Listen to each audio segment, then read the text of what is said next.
I think there's a lot of over-intellectualized shit about food and not enough just chatting about deliciousness. I'm gonna make a fucking banging sandwich though.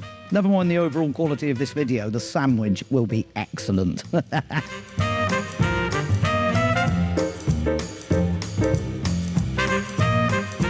Hello, I'm Max Halley, the owner of Max's Sandwich Shop, and this is Munchies How To.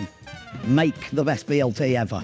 So, why am I making a BLT today when I probably should have been making something a little more ambitious? I wanted to take this opportunity to make a sandwich that we're all familiar with and probably all eat quite often and maybe even all make at home.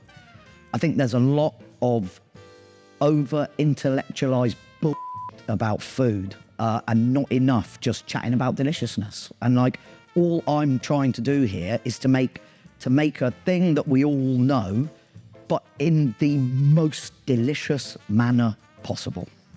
The first thing that needs dealing with is tomatoes. The only thing I didn't buy in the supermarket is tomatoes, because as we all know, the cliche dictates, tomatoes bought in the supermarket are shit. So one of the reasons why these tomatoes are so good is because they have a high flesh content and a low seed content. So they are just really tomatoey. So I'm gonna have lots of tomato in this sandwich, as I think people often think that the BLT is a bacon sandwich, but really it's a tomato sandwich as much as a bacon sandwich.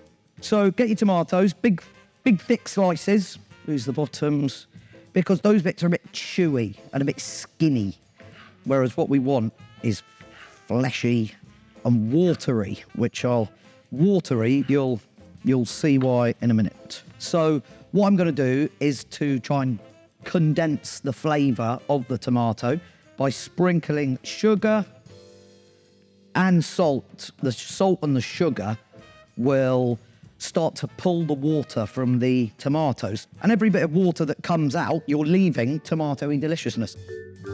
Now to the bacon. Try and figure this out. So 9, that sounds a bit, settle down, babes. Here we go. I'm gonna put the pan on 3 because what I want to do is to start my bacon in a cold pan and slowly heat it up over about, 10 minutes, which will allow me to end up with browned but not crispy bacon. Bacon should never be crispy. Crispy bacon's for salads, not for sandwiches. So I'm basically doing the same thing to the bacon that I'm doing to the tomato with the salt and sugar. I'm getting, in this case it's fat, not water. But the fat is coming out and leaving us more intense bacon behind. So now I'm just going to sort of wander around, pretend to shake this, look a bit chefy, and absolutely nothing is going to happen for about 10 minutes, which is probably terrible for the content of this video. I'm going to make a bold claim. And that claim is that, despite all the Michelin bull, sandwiches are more gastronomic and a better way to eat than plates of food. What you can't do as the chef is to control how I eat that food.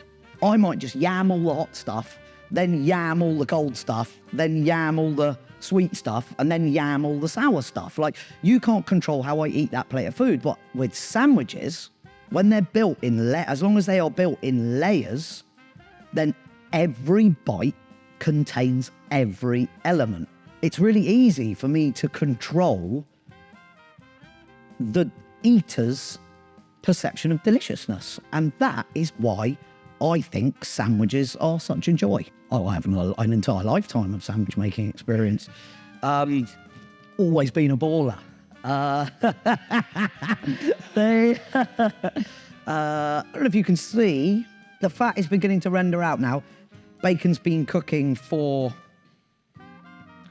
10 minutes probably. I have turned up the heat from 3 to 5. Soon I will turn it up from 5 to 7, probably. And I want to get as much of that fat out of the bacon as possible for my naughty treat.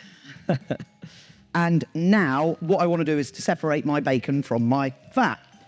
So I've got a civvy colander thing and a bowl. So what I'm going to do now is to empty my bacon into this colander. Bonk, bonk. I often think one of the secrets to a happy life is a liberal attitude to mayonnaise. Someone asked me the other day, actually, how do you know when you've got enough mayonnaise in a sandwich? And I said, well, you should just keep putting it in until you feel slightly intimidated. And so remember at the beginning, the pan was dry, but there is now all of that water that was before was in the tomatoes. And it still tastes delicious, and that will also go into the sandwich. So I'm going to make my mayonnaise now. As you can see, there is really quite a lot of fat has rendered out of the bacon, which I'm now going to mix into mayonnaise, because you can put loads of extra fat into mayonnaise, and it doesn't mind. Malt vinegar, I think. Mayonnaise also loves vinegar. It loves acidity. It's very fatty. So when you have something very fatty, and I put even more fat into it. What do you need to balance fat? Contrasts in it. So acid. In my case, malt vinegar. I love malt vinegar. And a little bit of Tabasco. Dugga, dugga, dugga. So as I stir, it does look weird. But then all of a sudden, it'll all just come back. The bacon fat will emulsify, and it will just look like mayonnaise again. So had I thought earlier about blending up bacon and mixing it into mayonnaise, I probably wouldn't have bothered doing all this in the bowl, because I could actually have just done it all in the blender. But hey, what can you do? So I'm going to put my mayonnaise into here. I'm going to get some bacon. Diggy, diggy, diggy. Here we go.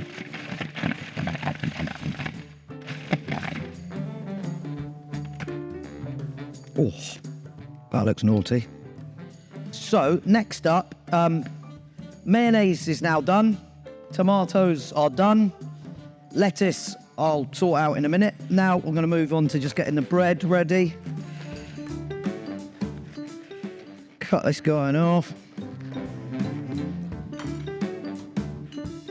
I'll just put a touch of this on, because the bread will grill nicer. And then once it's grilled, I'll put all the rest on. Just a little here to get the party started. This is only the very beginning of how much mayonnaise is going to be in this sandwich. Okay, so grill's hot. Bang this in. All these little blended up bits of bacon. And of course, you could mess with this as much as you want. Put jalapenos in, pork chop in, do whatever you like. It's your sandwich. So keep an eye on this to make sure I'm not burning it. What I just want to do is just crisp up the bread a little. Even this is probably enough. Really, it's just about getting it hot. So there is a nice little crispy layer, but the inside of the bread is becoming much softer. Whoop. Get my spoon. I always spread things in sandwiches with spoons. Are much better than knives for spreading stuff. So I have covered the bread in my bacon mayonnaise. I'm then going to do tomatoes on the bottom.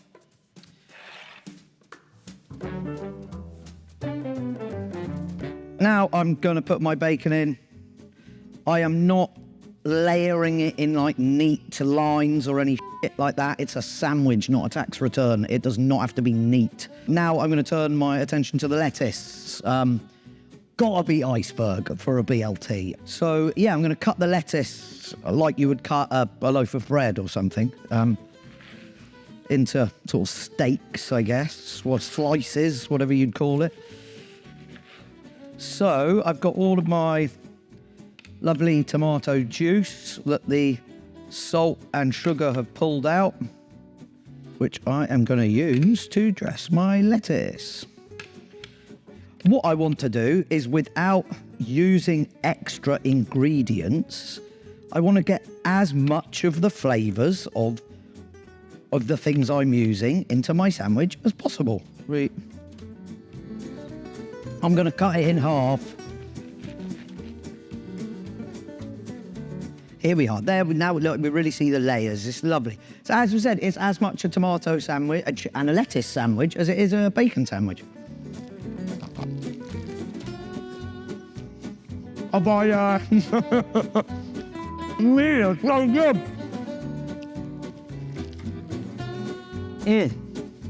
My sandwich shop's been open for 10 years this year.